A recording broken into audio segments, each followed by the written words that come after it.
Chers compatriotes, bonjour, bonsoir, ça dépend de là où vous vous trouvez à ce moment. Nous sommes là pour vous informer de la situation telle qu'elle évolue sur ce terrain et après qu'il y ait passage à Washington, le président de la République il a eu des assurances de tout ce qui évolue sur le terrain, comme quoi les gens, les forces armées rwandaises et les M23 seront en charge des États-Unis compte tenu de cette bavure qui continue dans cette partie de l'Est. Le président de la République, Félix Tshisekedi, au Washington, le mercredi passé, il a rencontré le ministre des Affaires étrangères de la Chambre des représentants des États-Unis d'Amérique par le président Brian Mast, assisté des élus Chris Smith, Sarah Jacobs, Gregor Max. Les entretiens ont été fructueux et que ces élus, ces représentants ont rassuré le président de la République, leur accompagnement et leur engagement pour l'application des accords de Washington tels qu'ils ont été signés par les partis connus, donc le Rwanda et la République démocratique du Congo. Il est évident que Kagame, au stade actuel, n'arrive pas à respecter ces accords, mais il serait contraint compte tenu de sa signature. C'est ainsi que les représentants des deux chambres ont rassuré le président de la République comme quoi ils feront un rapport, ils ont fait un rapport au niveau de l'administration Trump pour enfin voir dans quel contexte ils peuvent accentuer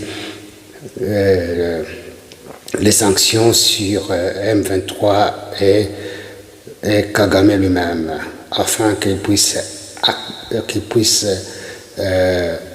accepter et qu'il puisse appliquer les accords tels qu'ils ont été signés.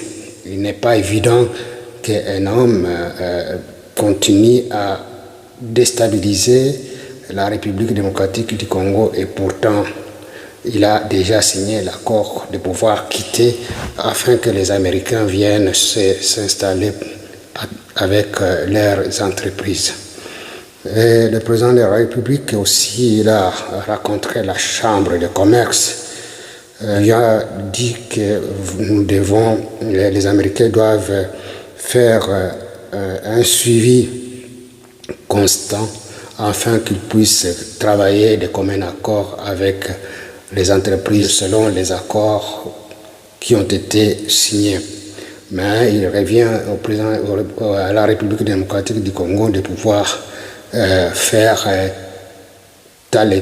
toilettage au niveau interne, arriver à mettre de côté avec antivaleurs, entre autres la corruption. Et ce contrat tel qu'il a été signé par l'administration Trump et le gouvernement congolais, ce sont des accords historiques que les Américains jusqu'ici ont réalisés à travers le monde. Donc ce sont des accords qui seront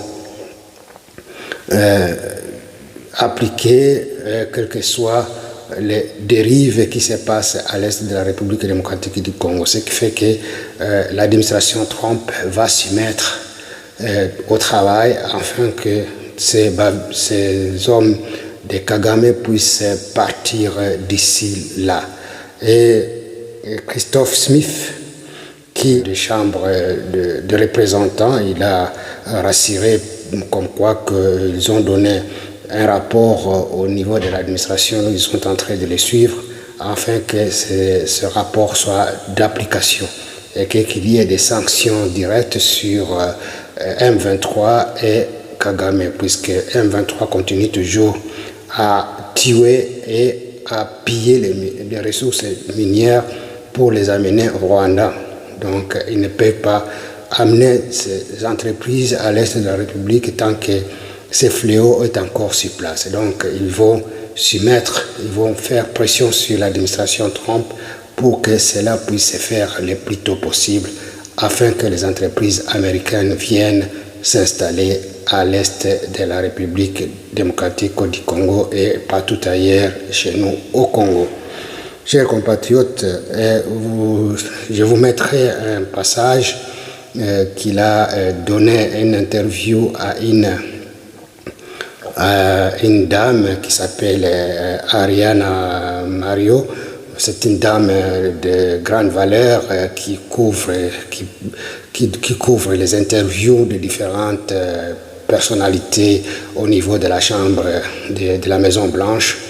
C'est une journaliste accréditée à la Maison Blanche et qui fait des interviews et il parle beaucoup de notre pays. C'est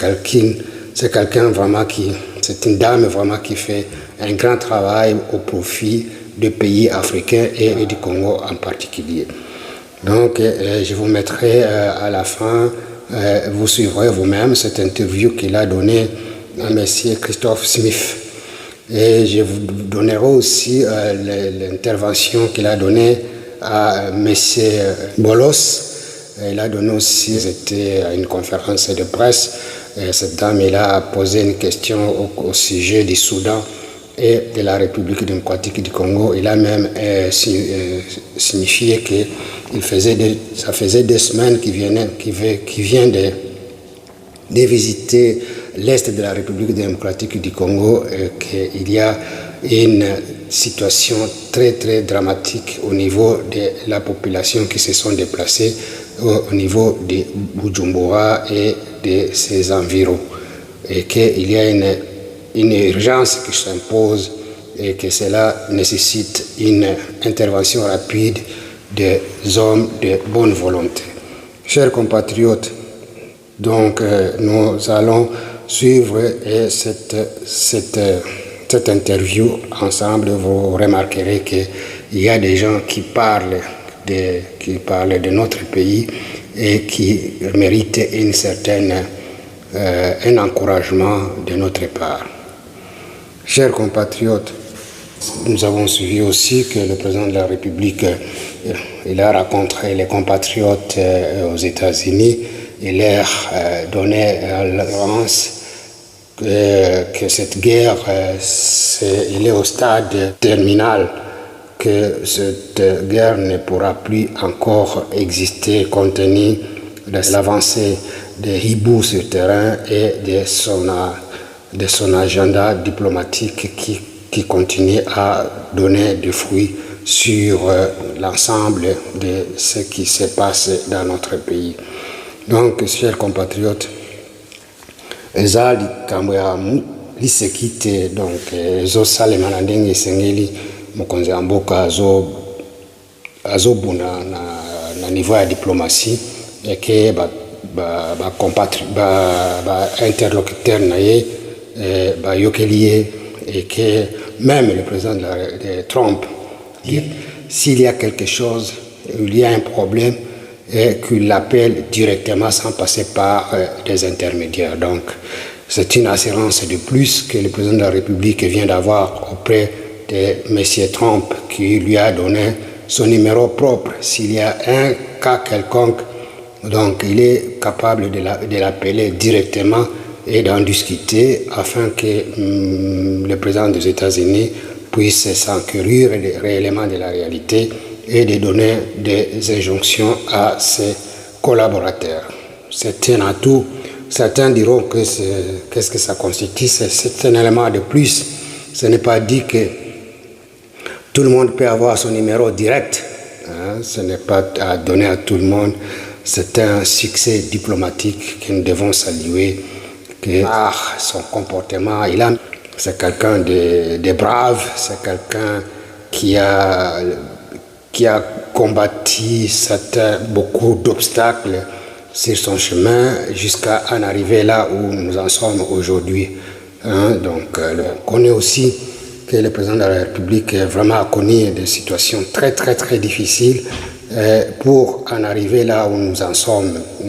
Beaucoup d'ambition, mais Dieu aidant et par l'appui des Congolais, et voilà, le résultat vient de se faire sentir au niveau national et international. Donc, ceux qui sont des personnes de mauvaise volonté ne pourront que s'apprendre à eux-mêmes. Les trains avancent et doucement, mais nous arriverons toujours à la destination.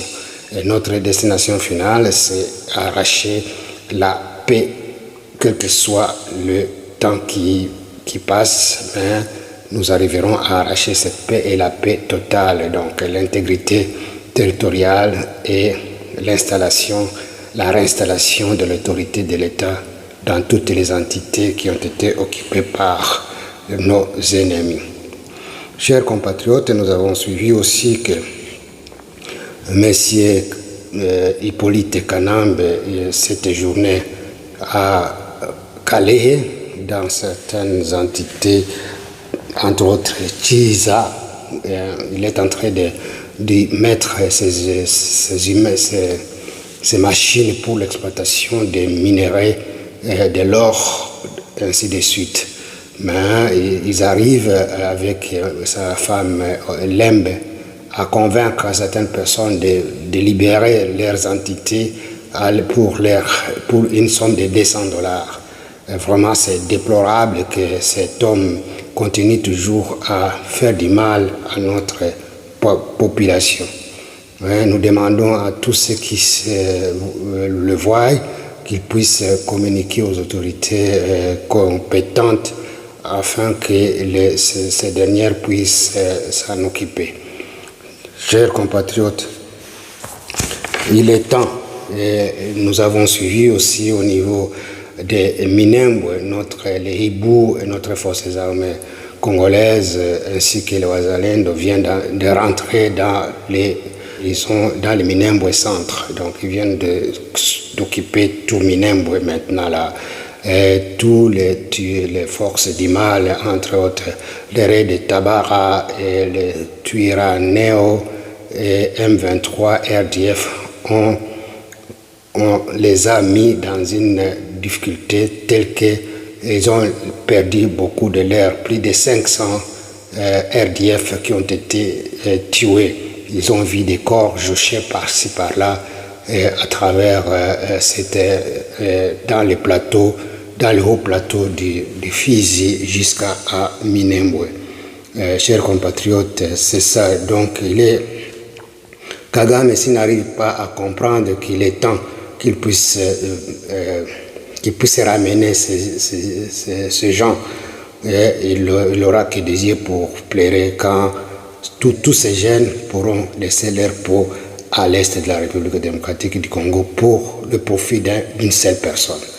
Chers compatriotes, il est temps que nous puissions accompagner les FARDC afin que nous puissions récupérer toutes les entités de notre pays.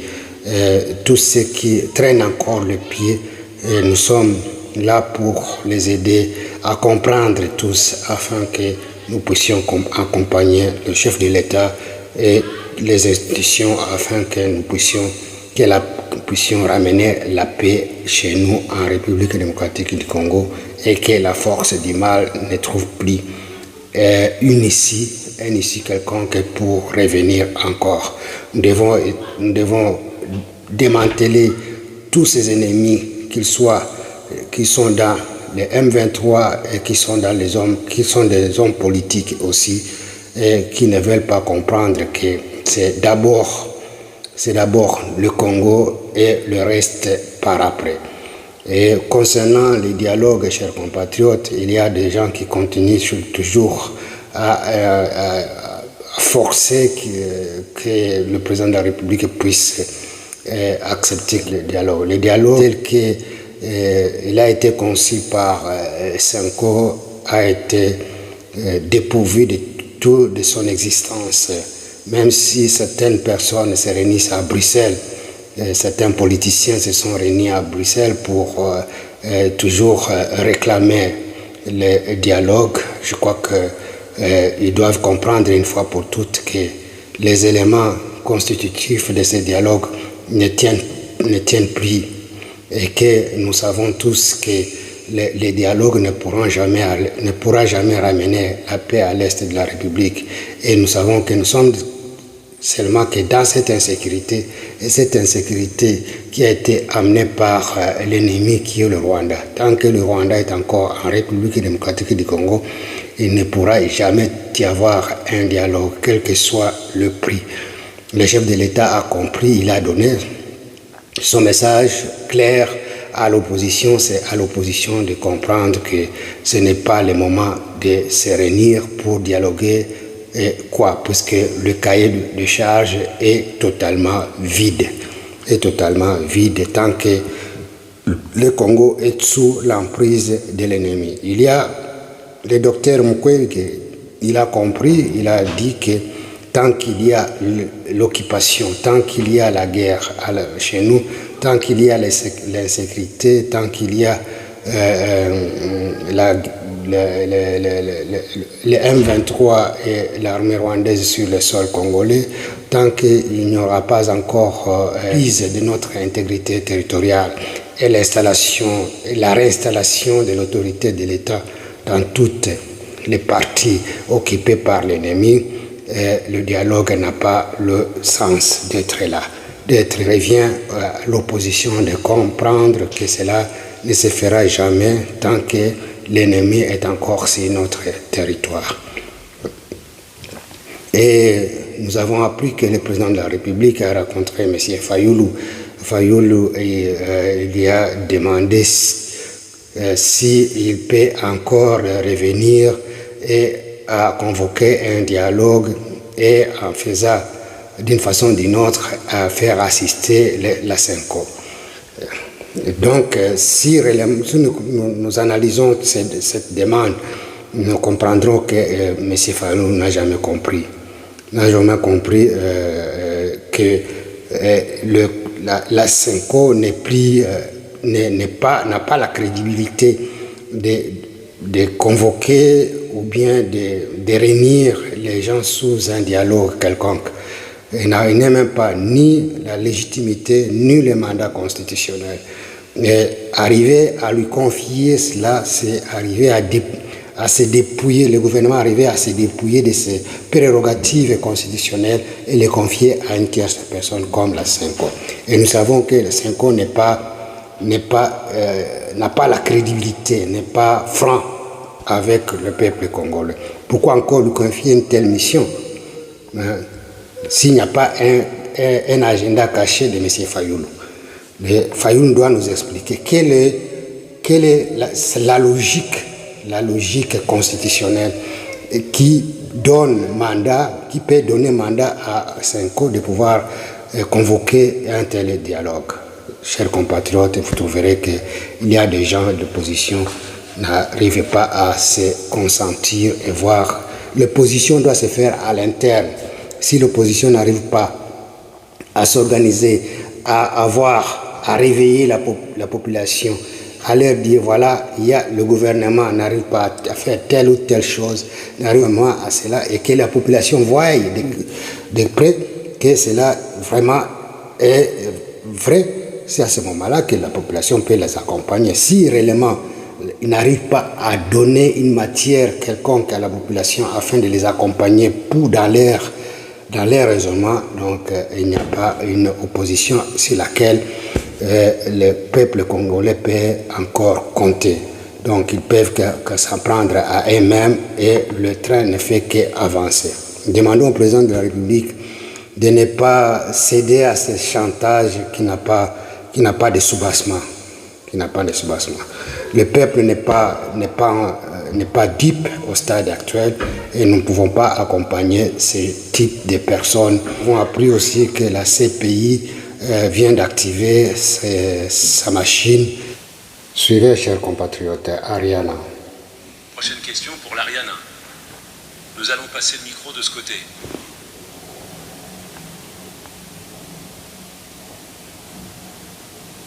Merci beaucoup.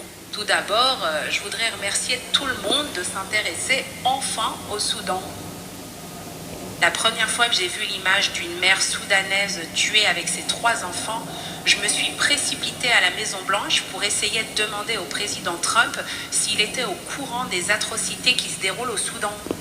Et en voyant ce qui se passe aujourd'hui, cela me donne espoir et me soulage de savoir qu'enfin la cause soudanaise sera prise en compte. Ma question s'adresse donc à Monsieur Bounos. Puisqu'il s'agit de situations humanitaires, vous avez travaillé très dur, Monsieur. Boulos pour faciliter. L'établissement de l'accord de Washington, accord de paix pour la rez-de-chaussée. Je suis rentrée de rez-de-chaussée il y a une semaine et j'ai été témoin d'une situation humanitaire catastrophique.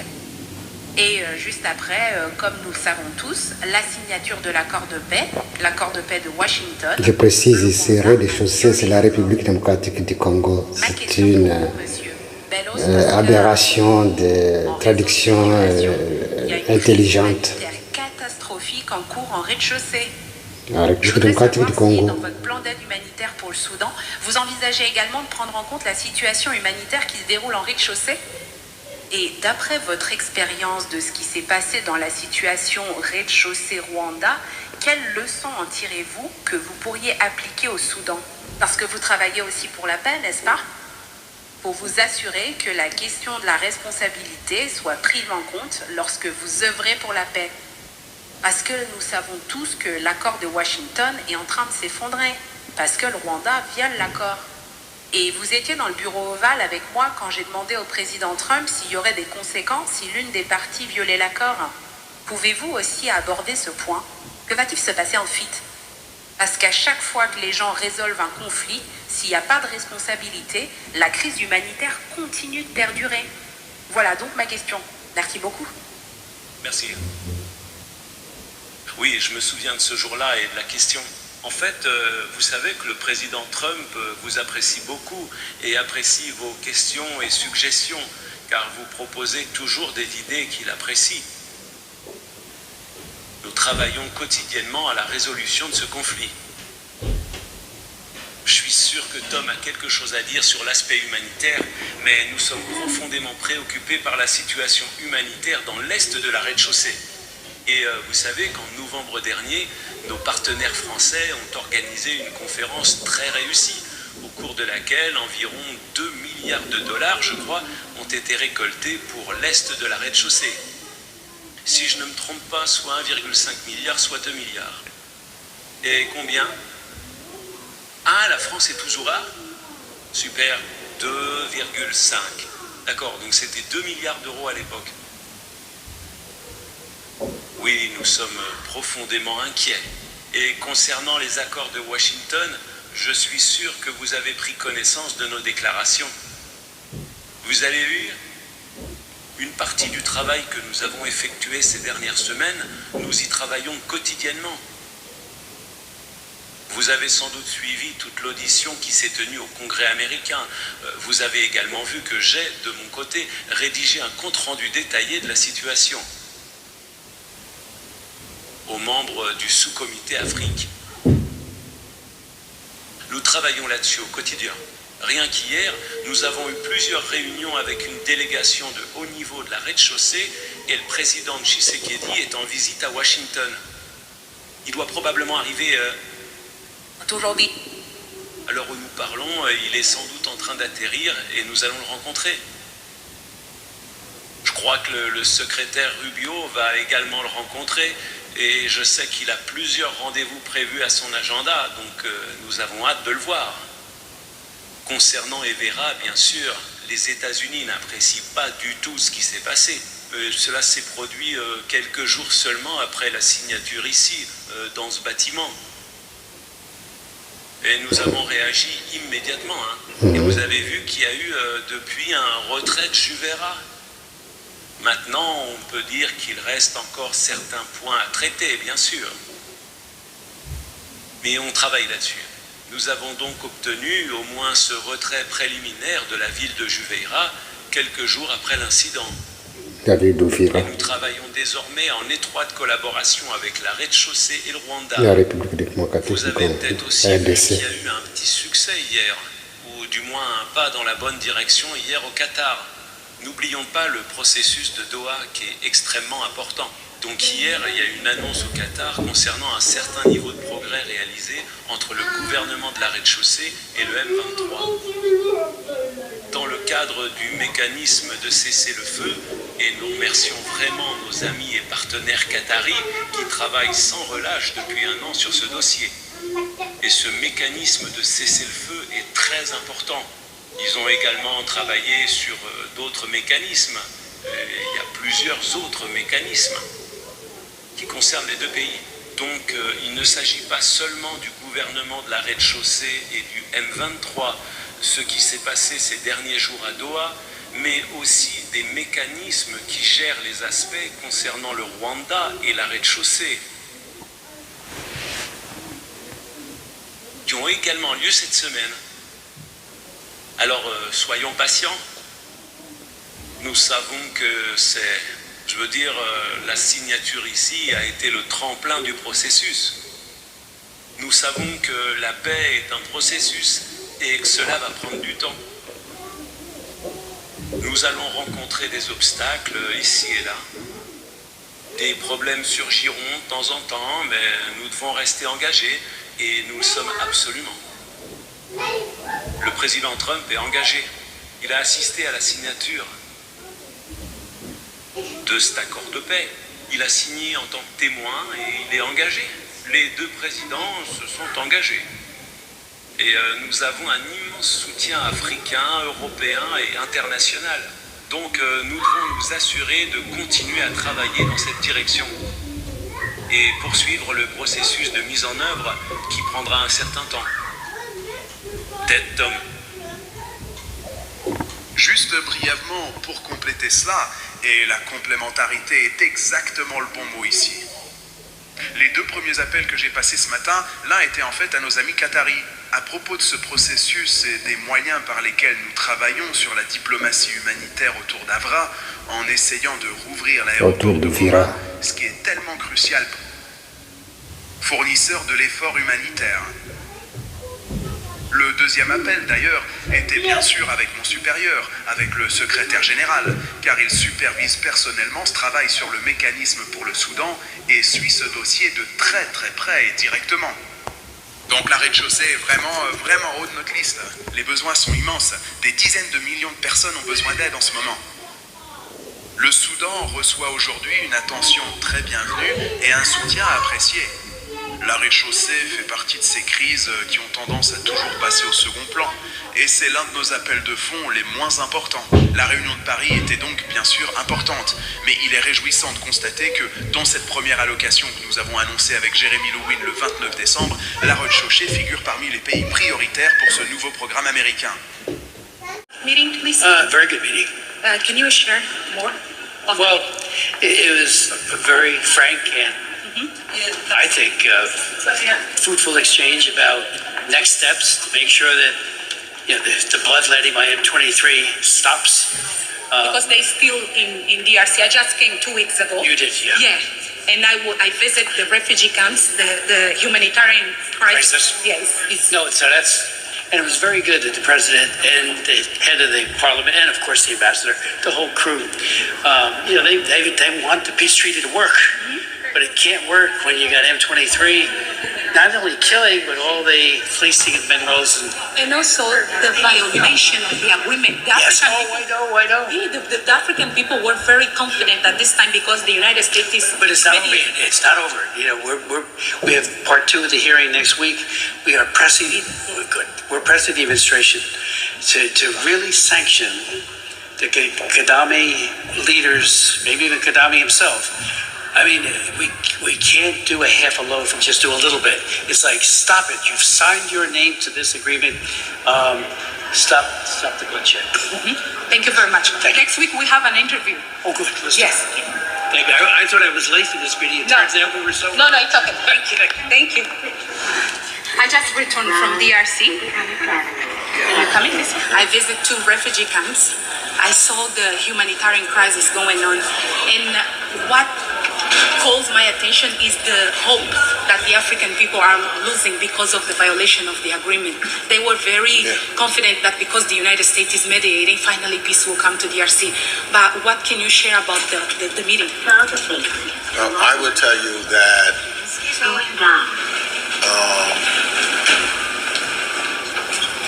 I'm losing hope too. I'm very disappointed. I would hope that both presidents of Rwanda and the DRC would get together and we'd find some peace and start taking care of the people. The only one that's losing out is the average people. The only one benefits is the upper echelon. The riches, the minerals, all of those things that should go back to the people of those countries so that they can live a decent life and not have these wars and ethnic fights and going one another. That's got to stop. That's what I said in the meeting. Because I'm tired of it. I'm tired of seeing death. Are you aware who is causing this main problem? Well, I'm looking at it, and so therefore we've got to make sure. I mean, to come to have and sign an agreement here in the United States, and the President of the United States says it's over, that he should get the Nobel Peace Prize about it, and then to see that there's fighting continuing, and then there's nothing that is being done. It's got to be the entire, the AU should be involved so that they are also pointing out so people can't point one finger at the other. So the United States should be involved, but the AU should be involved also. Because there's a time to come for the continent to come together. It's the youngest, fastest growing, and richest continent on the planet, but you wouldn't know it. And it's only going to take place when the continent starts working and holding itself accountable. Some of the problems that we're seeing is a direct result of colonization.